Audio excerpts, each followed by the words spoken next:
queremos darte gracias porque nos permites conectarnos a través de la tecnología y poder seguir compartiendo, Señor, tu palabra. Señor, es tu palabra la que toca vidas, es tu palabra la que cambia corazones, es tu palabra la que nos transforma.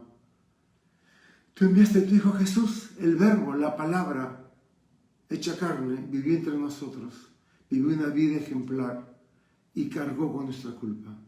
Y hoy está, Señor, a la diestra del Padre, habiendo preparado un camino para nosotros, rompiendo el velo por su sacrificio en la cruz, tenemos acceso a ti. Te pedimos que nos hables a través de este estudio, de este capítulo en 2 Samuel 14. En el nombre de Jesús oramos, amén y amén. Para aquellos de ustedes que son curiosos, hoy es 21 de enero.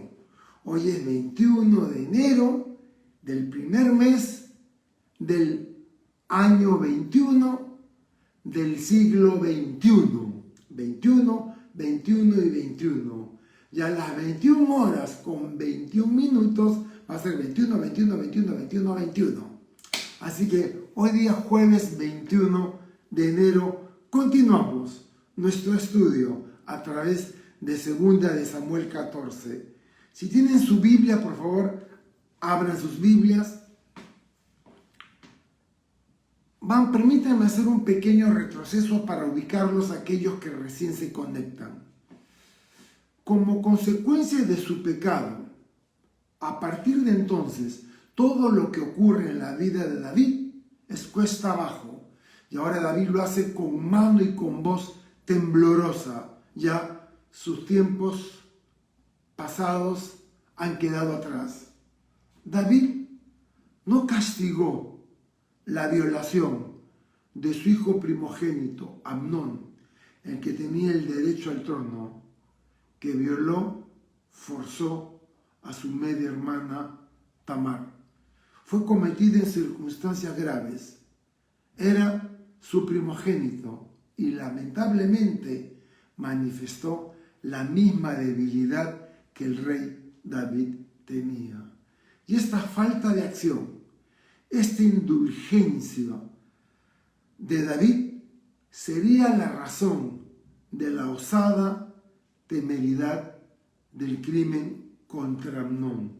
David no hizo nada ante un panorama tan horrendo. Entonces está sin querer preparando el camino para que cosas horrendas sí puedan ocurrir entre sus hijos.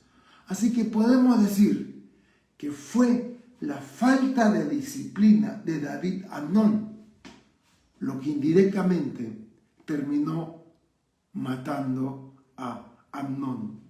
David encontró en su pecado pasado la excusa para no actuar. Es difícil empuñar la espada pesada con el brazo mutilado. Y 2 años habían pasado desde la violación, pero existía alguien que jamás lo perdonó. Absalón no había olvidado el día en que su hermana, tras ofrecer en vano una valiente resistencia de la que era capaz, fue violada sin compasión y luego desechada como basura. Absalón esperó la reacción de su padre. Le dijo a su hermana: espera. Absalón sabía que el que tenía el derecho al trono era Amnón. Luego seguía Keleab, el hijo de Abigail, pero parece que murió de niño, y el que siguiente en ascender al trono era él. Lo que Amnón había hecho lo descalificaba para el trono, y Absalón podía tener acceso al trono. Le dice a su hermana Tamar que no haga nada. Vamos a esperar qué es lo que mi padre va a hacer. Y esperó, y nada ocurrió. Y en esos 2 años, en los que David no hizo nada, alimentó su cólera e indignación por la impunidad con la que quedó el crimen de su hermana Tamar, y elaboró un macabro plan para consumar la venganza. Este plan requería tiempo para poder eliminar cualquier suspicacia. Y al rey, papá David, no le faltó sospechas. Por más que Absalón actuó muy bien su papel y no mostró nada hacia Amnón, sabía que algo ocurría entre bambalinas. Absalón, celebrando la esquila de sus ovejas, como se solía hacer, hace una gran fiesta, e invitó a su padre el rey y a toda su corte, muy inteligente. Sabía que iba a ser rechazado. Entonces cuando David dice, no, somos muchos, mi corte, te vamos a hacer gravosos, vas a gastar mucho dinero, pidió astutamente la presencia de todos los hijos del rey. Así que una fiesta de muchachos. Y allí, en plena fiesta, consumó el asesinato de su hermano. Y huyó a la casa de su abuelo paterno. Increíblemente, el pueblo no vio a Absalón como un asesino, sino como un justiciero, como un héroe que hizo justicia a su hermana humillada. Estuvo 3 años en Jesús. Han pasado 5 años desde la violación, 3 años desde el asesinato de Amnón. Y él tampoco recibió ninguna sanción ni disciplina de parte de su padre por haber cometido tal asesinato. David era incapaz de disciplinar a sus hijos de crímenes tan horrendos. Sabemos por 2 de Samuel capítulo 3, versos del 2 al 5, que el rey David tuvo un grupo de hijos que le nació en Hebrón, y menciona en orden Amnón, Gilead, Absalón, Adonías, Cefatías e Itrián. En esa época, que un niño sobreviviera a la edad adulta era muy bajo, así que de estos 6 niños 3 mueren y solo 3 quedan. Amnón, que ya está muerto; Absalón, que se encuentra en el autoexilio; y hay un hijo más, Adonías, que lo vamos a ver al final de 2 de Samuel. Para aquellos de ustedes que les gusta llevar un cronograma en el tiempo, aproximadamente nos ubicamos en el año 1027 antes de Cristo. Increíblemente, este texto tiene más de 3000 años de antigüedad y no dejo de asombrarme cómo la palabra de Dios permanece y sigue siendo actual, a pesar de la cultura, a pesar de la época, a pesar de las tradiciones. Hoy vamos a aprender de este capítulo 14, de 2 de Samuel. Así que saltamos al estudio. Para aquellos de ustedes que están conectándose por primera vez, yo utilizo la versión de la Biblia llamada Reina Valera Contemporánea, que es más ágil y más actual cuando hablamos del Antiguo Testamento. Y habiendo dicho esto, vamos al versículo 1 del capítulo 14.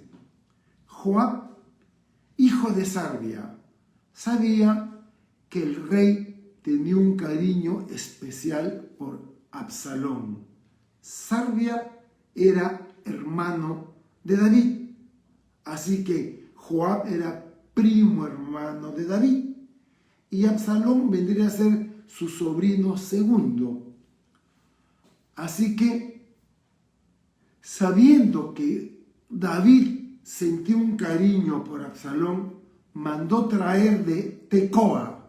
Tecoa es el pueblo donde nació el profeta Amós, a una mujer muy astuta. Vean, ya habíamos visto en el capítulo pasado que Jonadab, que le aconsejó a Amnón que violara a su hermana, era muy astuto. Y acá nos encontramos otra vez con la misma palabra en Tecoa. Joab trajo a una mujer muy astuta y la instruyó. Probablemente esta mujer era muy buena actuando, era una actriz, tenía dotes histriónicos y por eso es que Joab la contrata y la instruye. Vístete de luto, sin maquillaje alguno, y preséntate ante el rey fingiendo llevar ya mucho tiempo de duelo por algún pariente muerto. Y una vez ante el rey le dirás lo que te voy a decir. Y Joab le dijo a la mujer lo que ella tenía que repetir. Al ser Absalón el próximo rey en la línea de sucesión, podemos inferir que Joab había intercedido por él varias veces, hasta que estuvo seguro de que el rey ahora se extrañaba a Absalón y era el momento ideal de traerlo de vuelta. En 2 de Samuel 13:39 leemos: cuando David se consoló por la muerte de Amnón, sintió deseos de ver a Absalón. Y sabiendo que el rey David era propenso a escuchar historias como le contó Natán de un hombre pobre que tenía su oveja y un hombre rico se la quitó y la mandó matar para agasajar a uno de sus invitados, y el rey David montó en cólera. Como sabía que al rey le encantaban las historias, ideó un plan que tenía el propósito de lograr que el rey David traiga del exilio de la región de Jesús a su hijo Absalón, príncipe, heredero del trono. El texto dice que en Tecoa vivió una mujer muy astuta, con dones histriónicos, capacitada para ayudar a Joab con su plan. Ella se vestiría de luto y pediría auxilio al rey. Ahora, no todo el mundo tenía acceso directo al rey.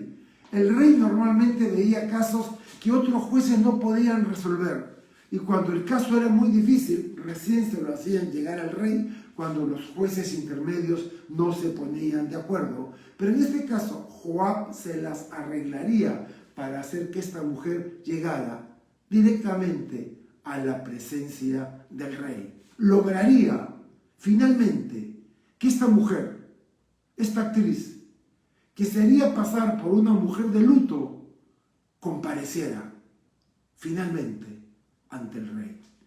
Versículos del 4 al 7.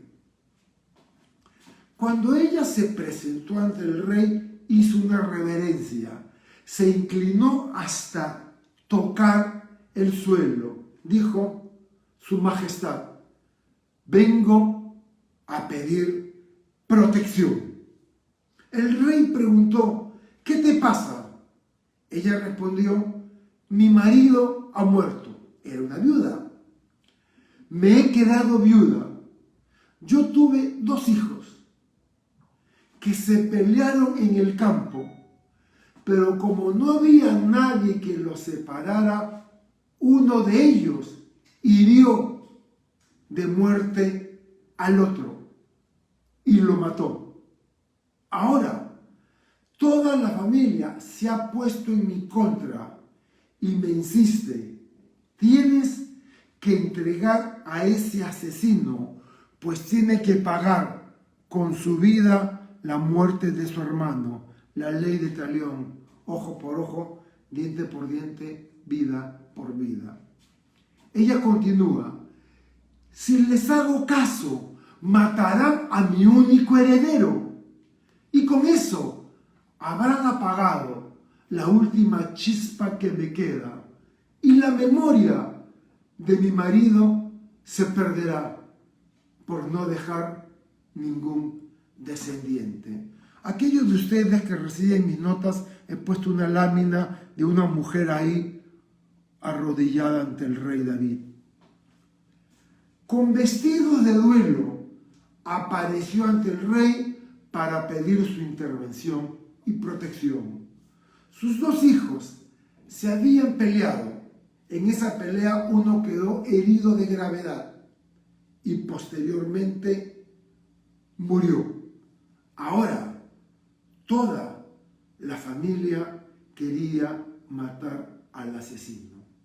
En el libro de Jueces, capítulo 20, versículos del 3 al 6, vemos que Dios, a través de Josué y de Moisés, colocó ciudades de refugio, para que la ciudad de refugio era si alguien accidentalmente mataba a otra persona. Por ejemplo, si yo iba con mi amigo al bosque con hachas a cortar madera y la cabeza de hierro de mi hacha se salía del mango y le caía en la cabeza a mi amigo y lo mataba, no había sido una muerte intencional.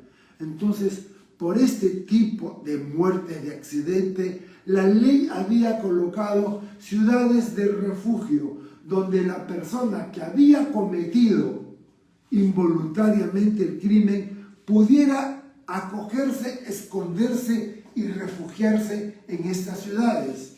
Los líderes de la ciudad él comparecería ante los líderes de la ciudad y explicaría el caso. Y ellos decidirían si es que esta persona era digna de ser refugiada o simplemente no. Normalmente los aceptaban hasta que llegaba la familia o el pariente vengador. El pariente vengador era un miembro de la familia que tomaba el lugar del vengador de la sangre, como lo describe la Biblia. Y él tenía el derecho de cumplir la ley vida por vida, muerte por muerte. Y él iría a la ciudad y trataría de convencer a los ancianos de la ciudad que este hombre era culpable. Si los ancianos de la ciudad creían en su inocencia y no eran convencidos por el vengador, le pedían al vengador que se retirara. Él, que había asesinado involuntariamente, se encontraba seguro, pero preso, dentro de las murallas de la ciudad. Y si él salía por la puerta y estaba fuera de la protección de la ciudad, el pariente vengador podía matarlo y cumplir la justicia que su rol le demandaba. En Números 35:19 leemos: el vengador de la sangre, él dará muerte al homicida, cuando le encontrare, él lo matará. Es decir, algún miembro de la familia pudo haberse levantado como pariente vengador e ir y buscar a Absalón, solo que al ser el hijo del rey nadie hizo nada. Era culpable. Sus dos hijos pelearon, así que era culpable del asesinato. Ella no quería la venganza de la sangre, porque si eso ocurría, perdería al único hijo que le quedaba vivo, pues el otro estaba muerto, y viuda y sin hijos, quedaba en la completa indigencia, en la completa desgracia. No quedaría nadie para continuar con la descendencia de su marido, y ella quedaría privada de todo lo que tenía. La descendencia para dar continuidad a una familia era imperativo en Israel. Versículos del 8 al 11. El rey le dijo a la mujer: regresa a tu casa, que voy a dar instrucciones acerca de ti. Pero la mujer respondió: rey y señor mío, si la familia de mi padre y yo hemos hecho mal, que la culpa recaiga sobre nosotros, pero que no se culpe de esto a su majestad ni a su reino. Y David le dijo, si alguien te culpa de algo, hazlo que comparezca ante mí y no volverá a molestarte. Pero la mujer añadió, ruego a su majestad consultar al Señor su Dios para que quien quiera tomar venganza no empeore las cosas matando a mi hijo. Y recién, en la tercera vez, a insistencia de la mujer, sacó una sentencia de los labios del rey David. Y el rey respondió, juro por el Señor, pongo a Dios por testigo, que tu hijo no va a perder un solo pelo de su cabeza. Y esto es muy interesante. Permítanme explicarlo. ¿Acaso podía la muerte de uno devolver la vida al otro? Era necesario que esta mujer perdiera a los dos hijos para cumplir con la ordenanza del pariente vengador. Añadió que si no era correcto detener así la venganza de la sangre, ella tomaría la culpa. Y el rey responde que si alguien la culpa, que lo deriven ante él. Hasta ahora David no ha dicho nada. Yo muy bien, anda, yo me encargo. Pero no hay ninguna declaración de los labios de David. Ella no le estaba pidiendo al rey justicia. En realidad, le estaba pidiendo que no cumpla la justicia y que perdone a su hijo. Indulto. O si quieren, para usar la palabra bíblica, sería misericordia. En su desesperación por obtener ella una sentencia, un juicio absoluto de labios del rey respecto al hijo asesino, apela al rey a consultar a Dios. Consulta a Dios. Segunda de Samuel 12:5 leemos, entonces se encendió el furor de David en gran manera contra aquel hombre y dijo a Natán, vive el Señor, que el que tal hizo es digno de muerte. El profeta Natán consiguió arrancar de los labios del rey David un juicio. Y esta mujer intenta hacer lo mismo, pero David hasta ahora no había concedido perdonar la vida a su hijo de manera vocal. Quien diga algo al respecto, insiste el rey David, que venga a mí y ya no te molestará, yo me encargo. Ella todavía quiere que el rey haga un juicio, algo como está bien, tu hijo quien mató a su hermano está perdonado. Y finalmente lo consigue.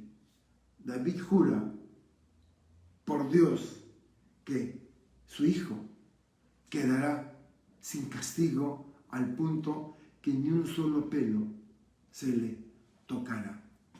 Versículos del 12 al 14, una sección muy rara, una sección que cabe la pena estudiar, porque vamos a encontrar acá una gema escondido. Versículo 12. Ella volvió a decir, ruego a su majestad permitir a esta, su humilde sierva, decir una sola palabra más.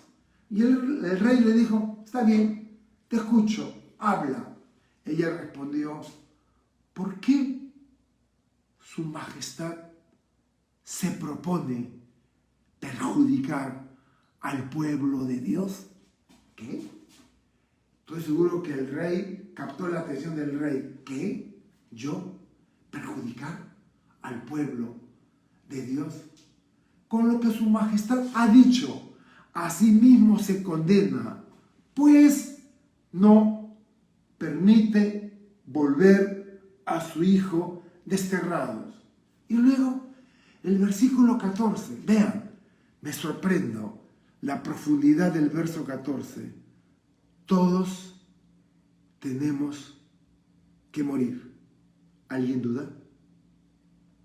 Somos como el agua cuando se derrama en el suelo, en la tierra. No era suelo de cemento, era tierra.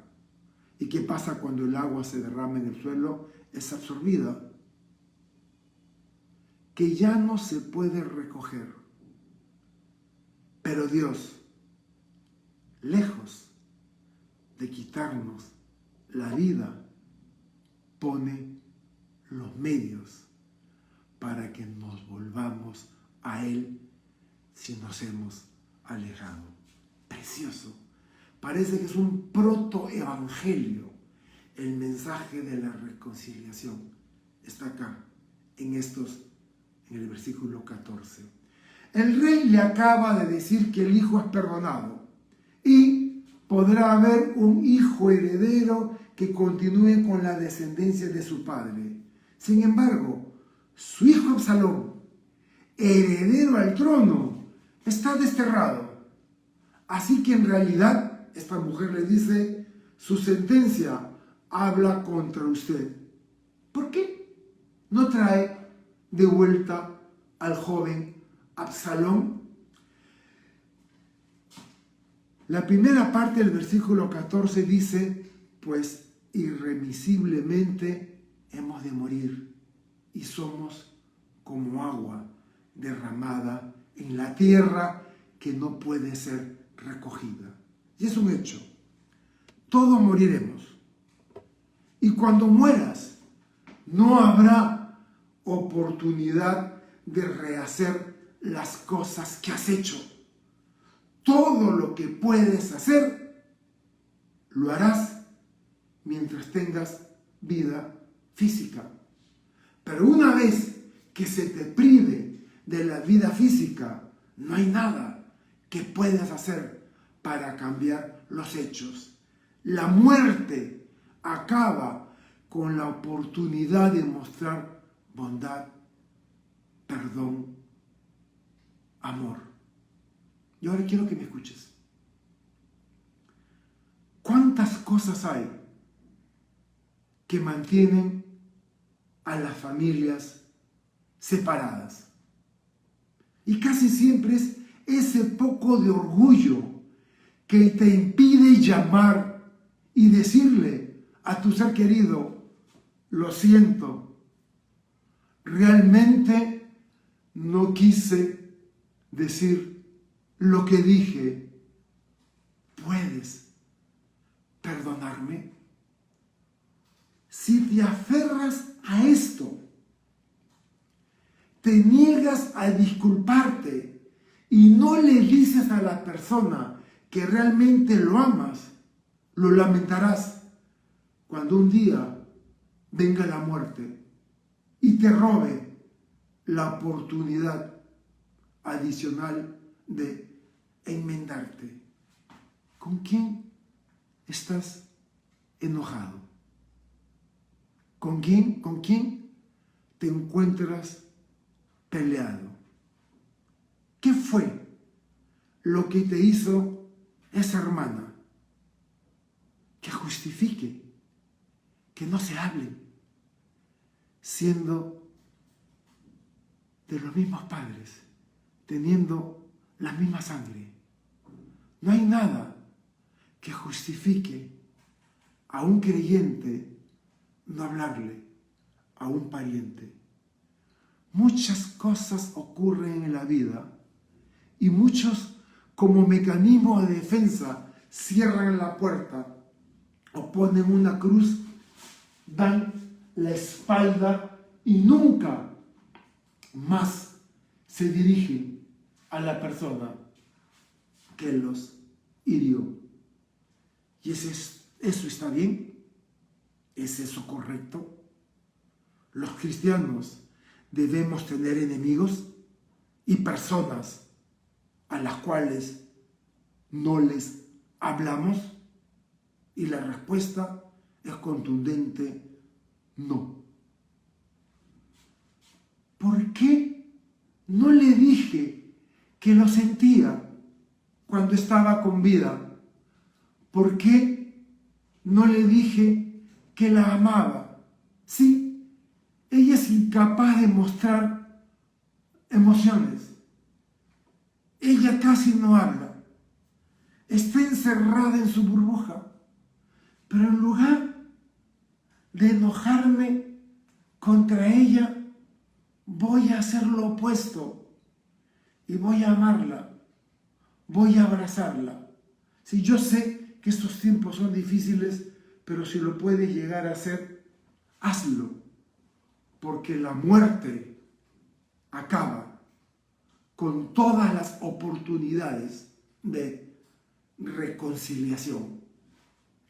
Es como el agua que se derrama en la tierra. No puedes volver a recogerla. No podrás volver a aprovechar estas oportunidades.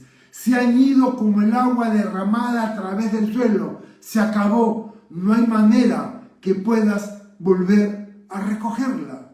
Así que ahora es el momento, mientras todavía estamos vivos, para hacer las cosas bien, para hacer las paces, para otorgar perdón, para pedir perdón, para tragarte tu orgullo y para decir que lo sientes y que sinceramente los amas. Y a pesar de lo que haya ocurrido, has decidido, en el nombre de Jesús, dejar de lado el enojo y no permitir que este muro siga inconmovible, porque tú eres la creyente, tú eres el creyente y somos nosotros los que tenemos que desarmar el muro. ¿Saben ustedes por qué viene tanto dolor, tanto sufrimiento, tanta insatisfacción? Porque las cosas que esperamos que ocurran no se dan. Y allí nos molestamos. Y de ahí reaccionamos. Las cosas no salen como lo había preparado. Al haber hecho David un juicio con respecto a la situación del hijo de la viuda, cometió asesinato, pero lo está perdonando por la maldad, por el crimen que cometió, entonces debía también extender ese perdón a su propio hijo, Absalón. Pero Dios, lejos de quitarnos la vida, pone los medios para que nos volvamos a Él si nos hemos alejado. Me encanta cuando veo la manera que Dios ha ideado, el medio por el cual nosotros fuimos desterrados por el pecado. No somos expulsados delante de Él, porque Dios hizo provisión de los sacrificios y derramamiento de la sangre para provisión temporal por los pecados. Y fue el sacrificio de Jesús en la cruz que satisfizo la justicia y mostró el amor de Dios por los hombres. Tú y yo éramos pecadores. Tú y yo merecíamos la muerte porque éramos pecadores y la paga del pecado es la muerte. Pero Dios ideó un plan y en ese plan tenía que entregar a su propio hijo como sacrificio. Y Él murió en la cruz y derramó su sangre, porque por su sangre fuimos todos nosotros reconciliados y lavados con acceso a la presencia de Dios. Versículos del 15 al 17. He venido a hablar con su majestad porque tengo miedo del pueblo. Por eso dije, voy a hablar con el rey, tal vez se digne escucharme.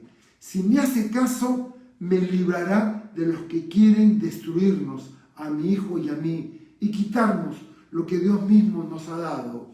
Esta sierva ahora espera una respuesta consoladora, pues su majestad es como un ángel de Dios. Puede discernir entre lo bueno y lo malo. Que nuestro Señor y Dios sea siempre con su majestad. Ahora el rey ha cedido ante lo que ante lo que Joab hacía tiempo buscaba. Y la mujer le dice al rey 4 cosas. Primero, que él siempre actuaba con una capacidad pública. Segundo, que la vida perdida no se podía restaurar, la muerte. Tercero, el perdón es típico de Dios, pues no aparta al apartado, al pecador. Y finalmente, para ella y para todos, el rey era como un ángel del pacto, palabra que significa reposo, que trae paz. El rey podía hacer uso de su posición para traer reconciliación. Y le dio a entender que todos deseaban que arregle las cosas con Absalón, y ocultó hasta el final el hecho que Joab fue quien la preparó para esto. Y para minimizar las reacciones del rey, lo halagó diciendo: sabía que tu corazón sería así porque eres como un ángel de Dios. En Proverbios 27:21 dice: el crisol prueba la plata y la hornaza el oro, y al hombre la boca del que lo alaba. Y esta mujer lo alabó para endulzar al rey David. Versículos del 18 al 20. Entonces David dijo a la mujer: voy a preguntarte algo, pero quiero que me digas toda la verdad.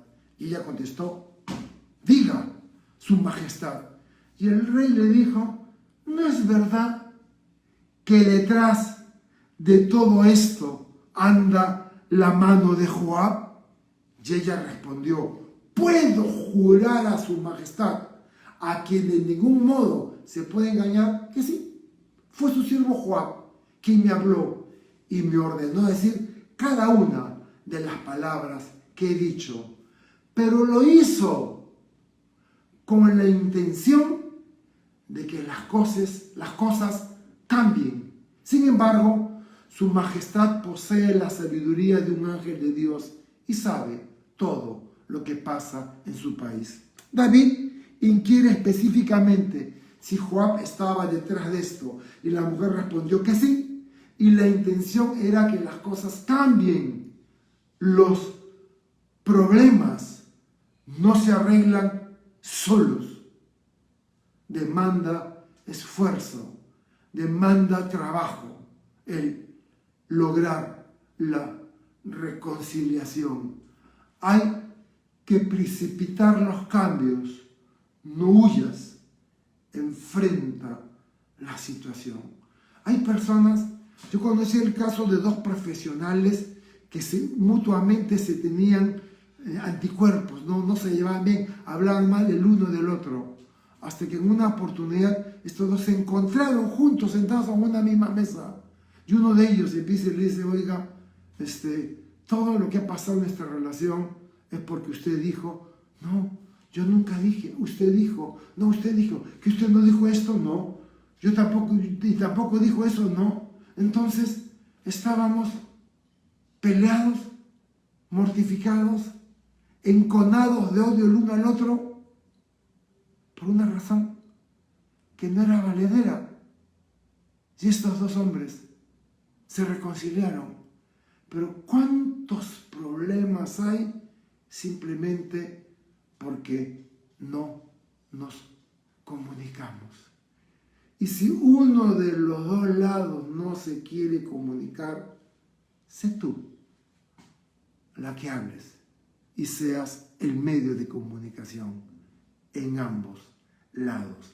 En Lucas 21:15 dice: porque yo les daré las palabras y la sabiduría, las cuales no podrán resistir ni contradecir todos sus oponentes. Pídele a Dios sabiduría. Versículos del 21 al 24.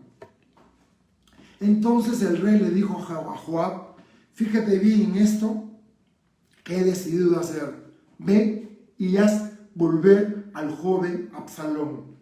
Joab inclinó su rostro ante el rey con reverencia hasta que tocó el suelo, bendijo al rey diciendo: hoy he comprobado que su majestad es muy bondadoso con este siervo suyo, pues ha atendido a la que su siervo sugirió. Y Joab se levantó enseguida, se fue a Jesús para traer a Absalón de regreso a Jerusalén, aunque el rey ordenó que se vaya a su casa y no se presente ante mí. Absalón se fue a su casa sin presentarse ante el rey. David ordena a Joab buscar a Absalón de Jesús y traerlo a Jerusalén. Joab, nada humilde, se dio el crédito por lo ocurrido. Y luego David se echó para atrás. Cuando Joab había ido a buscar a Absalón, decidió que no lo iba a ver. No habría una reconciliación entre ellos. Y la inconsistencia de David no le dice nada por el asesinato. Ahora lo manda a traer y lo envía castigado a su casa. Cuando debió decir algo no lo dijo, y ahora que se puede reconciliar, lo manda a su casa. La verdadera disciplina es actuar rápidamente en el conflicto para traer una pronta reconciliación.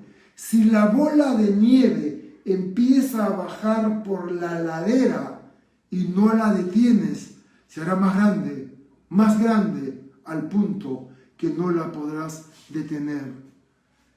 Y esto fue un error, pues si David hubiera recibido a Absalón, le hubiera expresado sus sentimientos y le hubiera otorgado el perdón, Absalón probablemente nunca se habría rebelado contra su padre, ni le hubiera hecho el golpe de estado que está a punto de hacerle.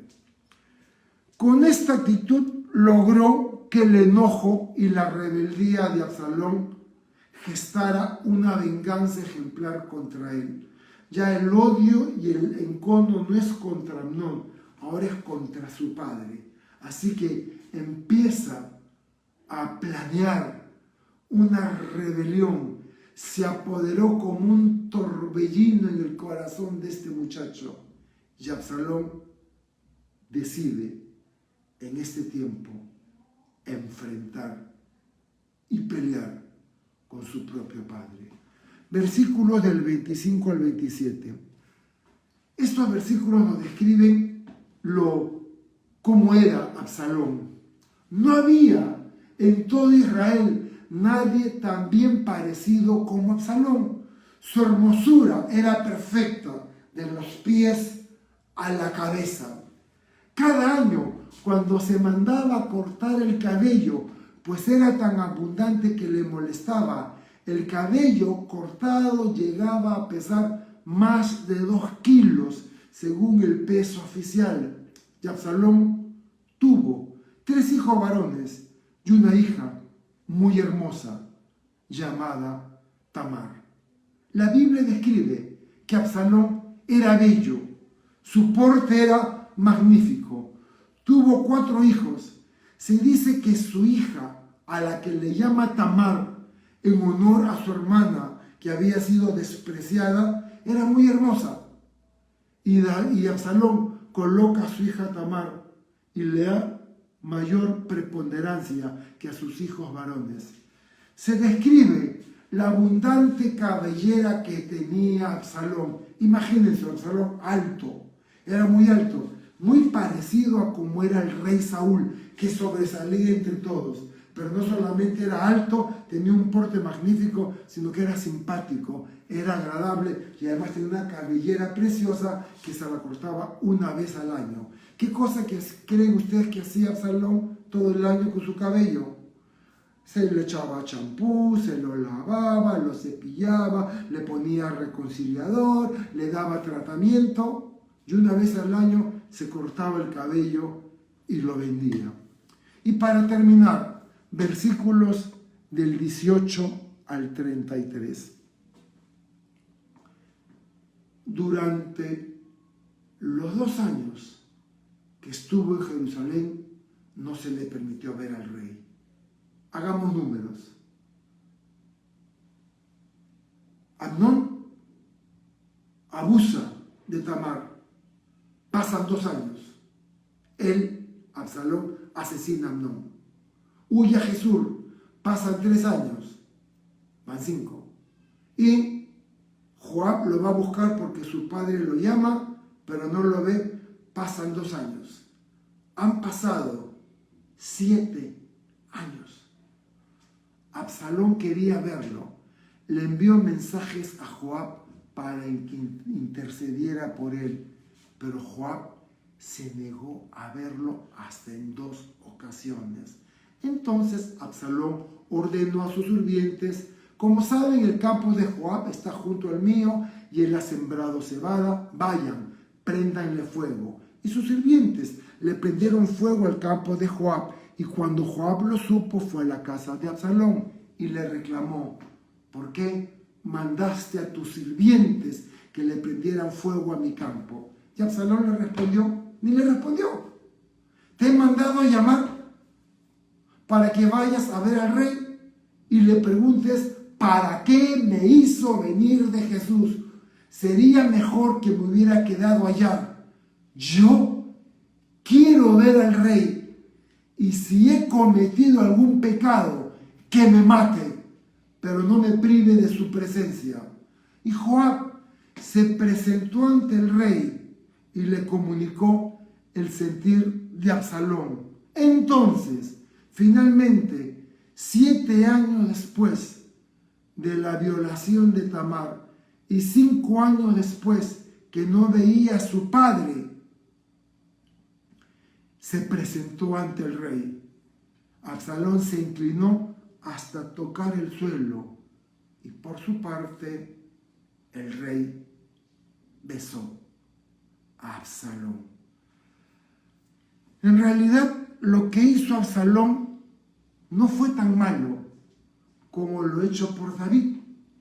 David cometió adulterio con Betsabé y deliberadamente hizo matar a Urías para cubrir su pecado de adulterio. Al menos Absalón tenía una razón. Amnón había violado a su hermana. Tenía motivos para vengarse. David no tenía ninguna razón para matar a Urías, sino esconder su propio pecado.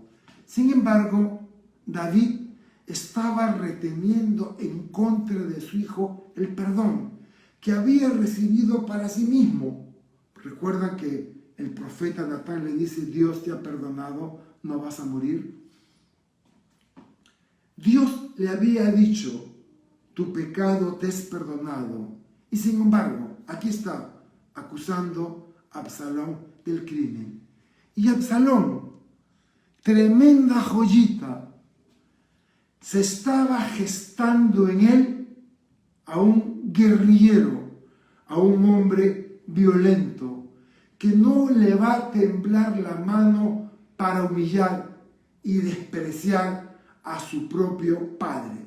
Aquí no muestra arrepentimiento, sino lo contrario, orgullo y una actitud envalentonada. Como Joab no le contesta el celular, no le contesta el WhatsApp y no le contesta los correos electrónicos, decide quemarle el campo a Joab. ¿Le importaba el campo de Joab? No. Joab viene molesto: ¿por qué me quemó el campo? Y ni le responde. Está muy centrado en sí mismo. ¿Qué diferencia con este Absalón caprichoso, con ese otro hijo que volvió humilde, avergonzado a la casa de su padre después que se gastó toda la fortuna? Y este padre lo besó, como David besó Absalón.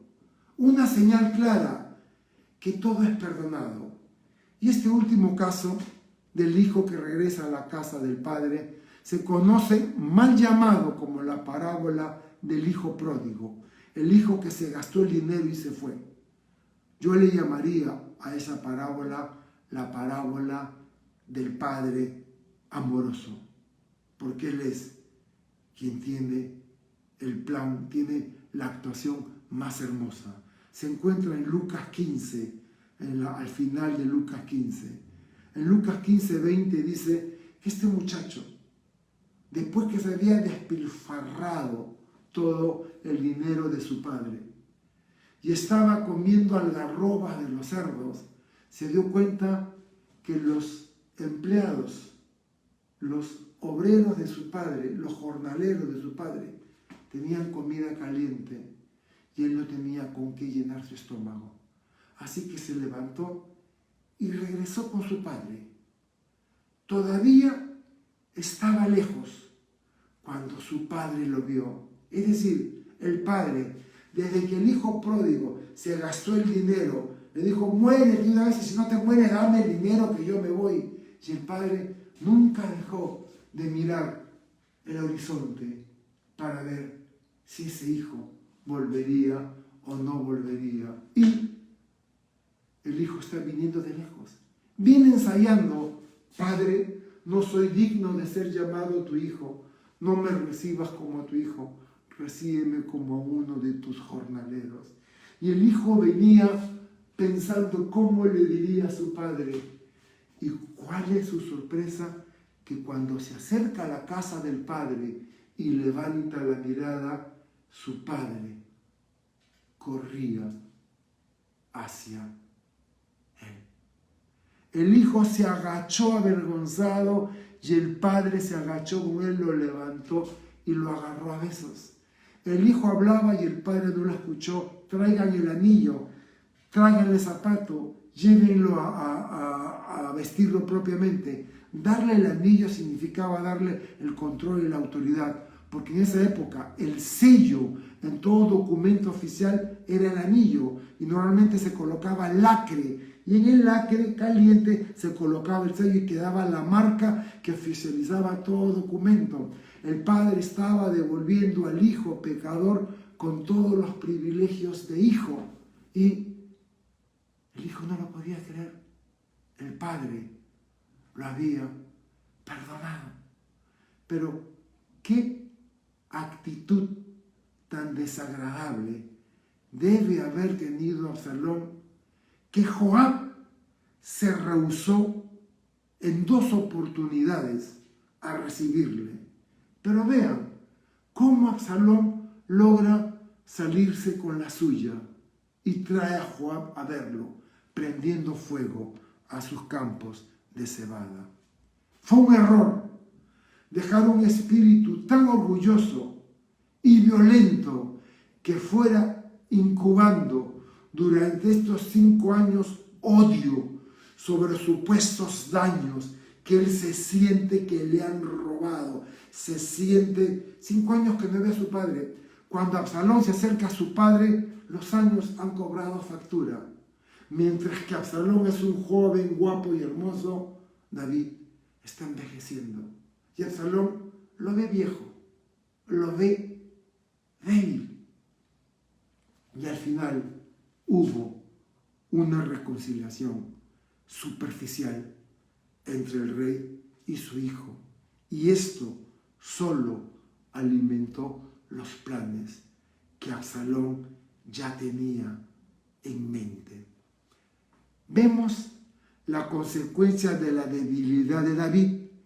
Debido a su falta de resolución, paralizado debido a su propio pecado, su posición se fue debilitando delante del pueblo. Y ahora los juicios predichos por Dios en boca del profeta Natán se cumplirían. Vendría la desgracia a su familia. Y yo no sé en qué posición estamos, pero solo quiero decirte algo. Son tiempos malos.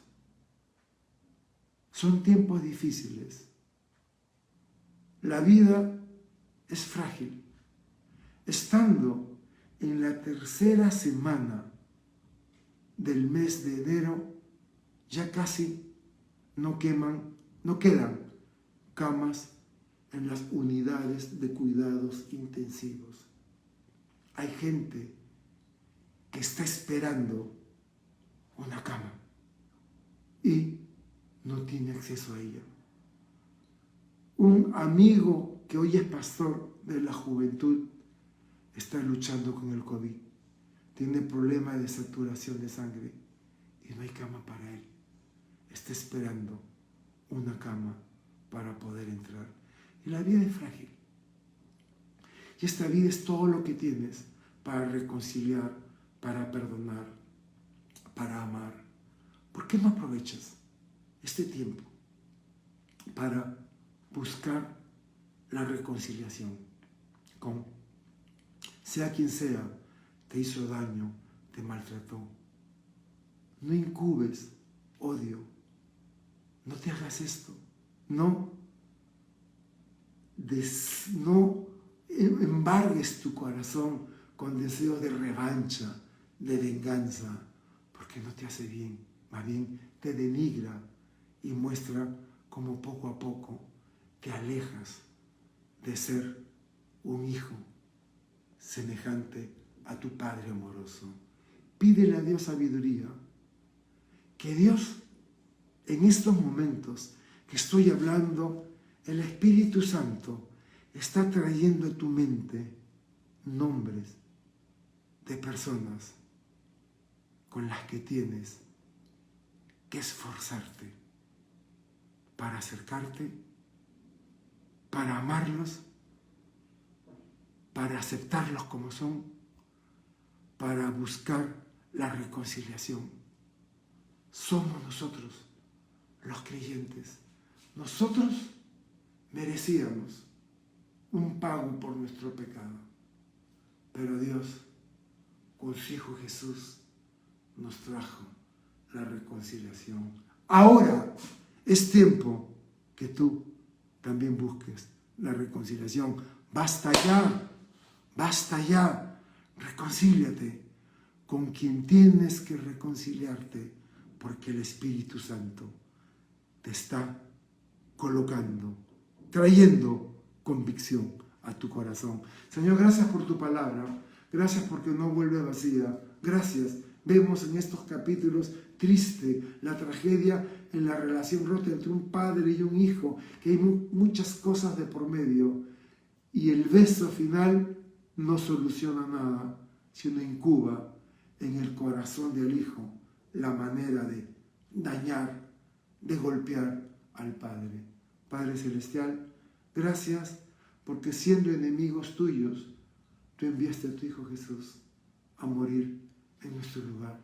Lo único que tenemos que hacer, Señor, es venir ante ti humillados, avergonzados, reconociendo que te necesitamos. Gracias, Padre, te damos en el nombre precioso de Jesús. Amén y amén.